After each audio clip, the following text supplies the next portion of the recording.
Welcome back to Box Talk. Today we are going to be breaking down just how good was George Foreman. This is going to be the very first episode in the legacy breakdown. If you enjoy this content, hit that like button, hit that subscribe button, comment down your opinions, as well as comment down what you would like to see next.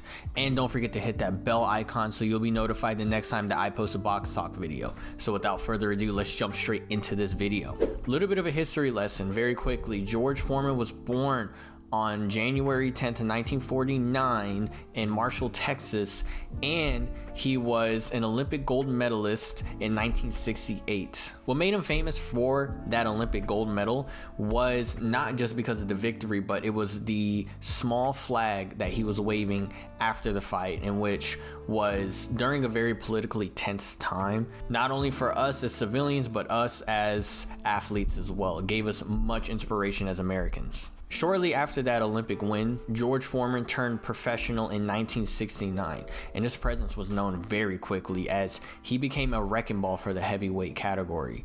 George Foreman was known for his power and his intimidating presence, and he quickly rose through the ranks.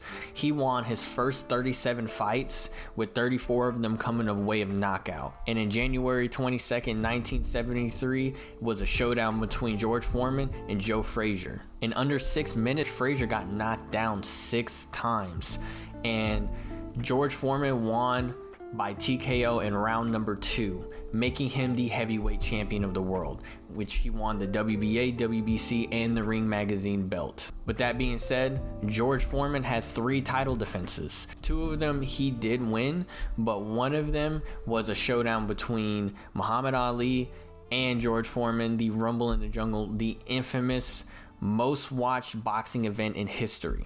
Now, George Foreman was a heavy favorite for this fight in the Rumble in the Jungle. Muhammad Ali was a 4-1 underdog in this fight. With that being said, Muhammad Ali used his rope-a-dope strategy and defeated George Foreman in round number 8 after George Foreman was exhausted. Mind you, this fight was outside, and honestly, I completely understand why he got exhausted. It was hot. It was in Africa. A very historic matchup. But Muhammad Ali took the win, and George Foreman took a year off and fought Joe Frazier once again, and Ron Lyle, which was a brutal war, and Jimmy Young, which he lost to. And on top of that, he collapsed in the locker room after that fight, which made him have this spiritual awakening to where he quit boxing at the age of 28 to become a Christian minister. Now, he retired at that point with 45 wins, 42 knockouts, and 1 loss. 46 fights as a heavyweight champion has got to be very tough, especially most of them becoming of wins, only 1 loss.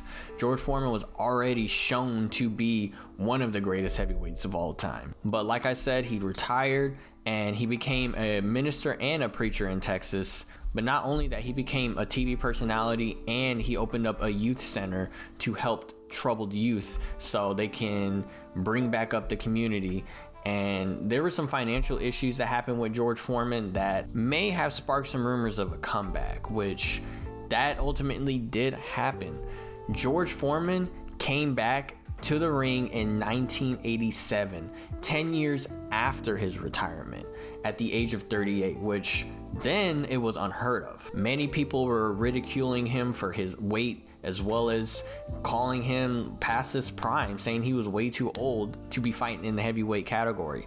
But George Foreman knew he could prove him wrong. George Foreman may have lost a couple of fights in between to Tommy Morrison as well as Evander Holyfield, which respectfully, both amazing fighters. He kept pushing through, and George Foreman actually ended up at the age of 45 becoming the oldest heavyweight champion in history and becoming the WBA and IBF heavyweight champion. And on top of that, he knocked out Michael Moore wearing the same trunks in the Rumble in the Jungle when he faced Muhammad Ali. So it was a very important fight for him. But at the age of 48, George Foreman did retire in 1997 with the record of 76 wins, 68 by knockout, and 5 losses.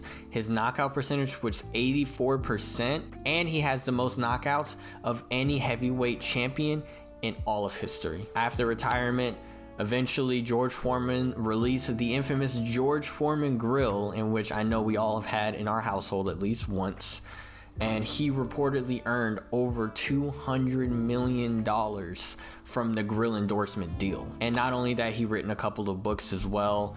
And he became a motivational speaker and a boxing ambassador. And in 2003, he was inducted into the International Boxing Hall of Fame, and he is regarded as the top 10 not only heavyweights but boxers of all time. But sadly, on March 21st, 2025, we lost George Foreman due to age. He passed away. There was no actual real cause to it. And my condolences to him and his family. He is a legend in the game, and George Foreman proved everybody wrong that he could still be a heavyweight champion even at the age of 46. George Foreman is a legendary fighter, and for the legendary status in terms of ranking, there's a lot of boxers that I would put above George Foreman. Even though George Foreman is one of the greatest of all time, I do see other boxers being above him. This is why I'm going to give George Foreman 4 out of 5 stars in the legacy breakdown category, which is going to be completely separate from all the other fighters, new age fighters, and the seasoned fighters. The legacy fighters are in a category of their own, and they compare to no other. They all fought in extremely rough conditions. They all fought in extremely heavy political climates, and they all showed their grit in the ring. When things were tough, they knew how to fight it out, and they were very special in their own ways. But I want to hear your opinions down in the comments below. Go ahead and comment down what your opinion is, as well as what you think about George Foreman's career and what you want to see next as a legacy fighter or even a new age fighter, and what you want me to break down. I'm Ray with BoxTalk. Don't forget to hit that bell icon so you'll be notified the next time I post a BoxTalk video. Hit that like button and the subscribe button since you made it this far, and I'll see you in the next video. Peace out.